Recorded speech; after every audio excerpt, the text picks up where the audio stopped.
Hello everybody and welcome back to the channel. So as you know, on these Wednesday videos, they're just sort of, short videos about things that I've just found interesting or that I've read recently. And I'm currently researching the video for part 4, and what looks like it's going to end up being part 5 of the deep dive into the Prussian army. So part 4 is currently focused on the Battle of Ligny. And part 5 is obviously going to be Waterloo and Wavre as well, and then a wrap up at the end. Part of me doing the research, I came across an account by Captain Mercer of the Royal Horse Artillery, and this is in the Oxford Book of Military Anecdote, edited by Max Hastings. Highly recommended. It's a very good book, and I just thought, it was a cool passage, so I thought I'd share it with you guys. So it's quote number 203, so on page 240 of the book, and it goes like this. Having placed a decisive role in repelling the French cavalry charges throughout the day, Mercer's battery of horse artillery, in the last minutes of the battle, found themselves under devastating fire from the guns of the arriving Prussians. Quote, "One shell I saw explode under the 2 finest wheel horses in the troop. Down they dropped. In some instances, the horses of a gun or ammunition wagon remained, and all their drivers were killed. The whole livelong day had cost us nothing like this. Our gunners, too, the few left fit for duty of them, were so exhausted that they were unable to run the guns up after firing.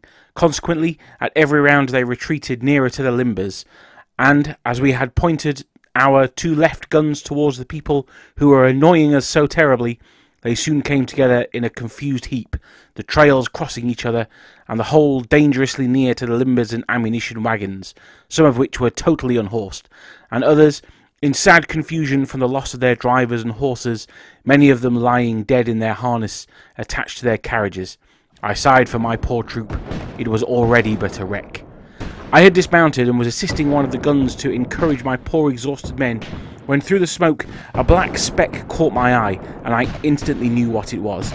The conviction that one never sees a shot coming towards you unless directly in its line flashed across my mind, together with the certainty that my doom was sealed.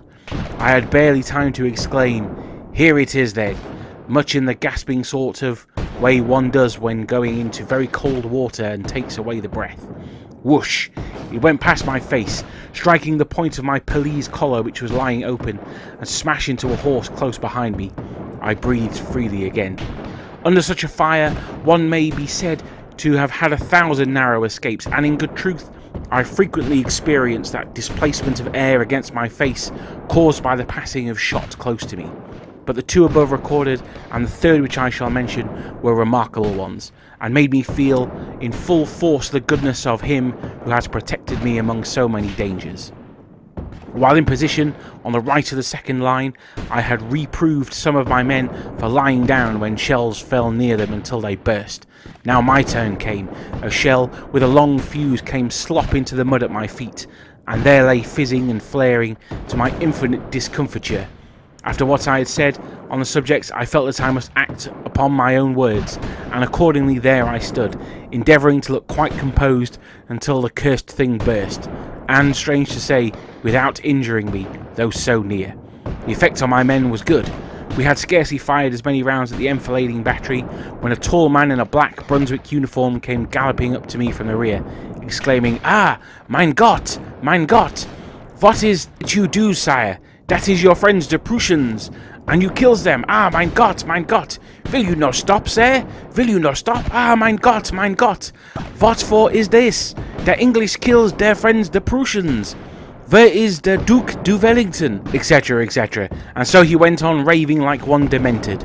I observed that if these were our friends the Prussians, they were treating us very uncivilly, and that it was not without sufficient provocation we had turned our guns on them, pointing to them at the same time the bloody proofs of my assertion.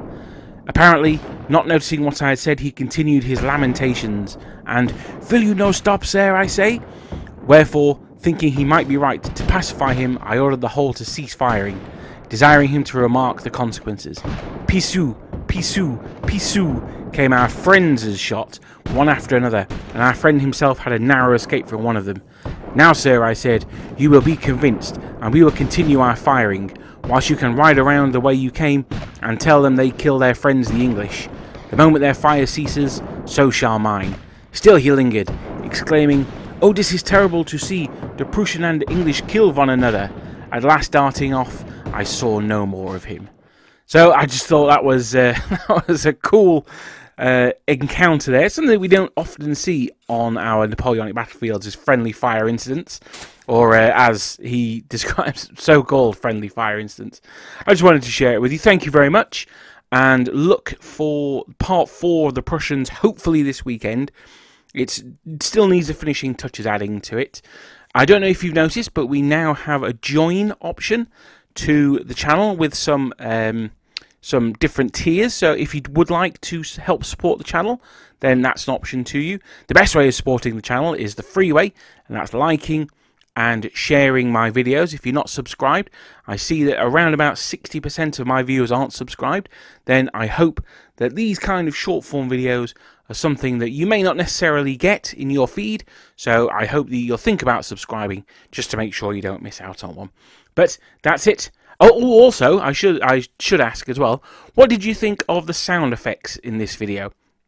I hope that they were quiet enough to be in the background and didn't override the speaking. I'm not sure whether to continue with them when doing the battle stuff, so let me know. If you think they're a bit naff, then I won't carry on using them. But if you think they added a little bit of immersion to the storytelling, then please let me know, and I'll add them in in videos going forward. But thank you very much for watching, and I'll see you soon.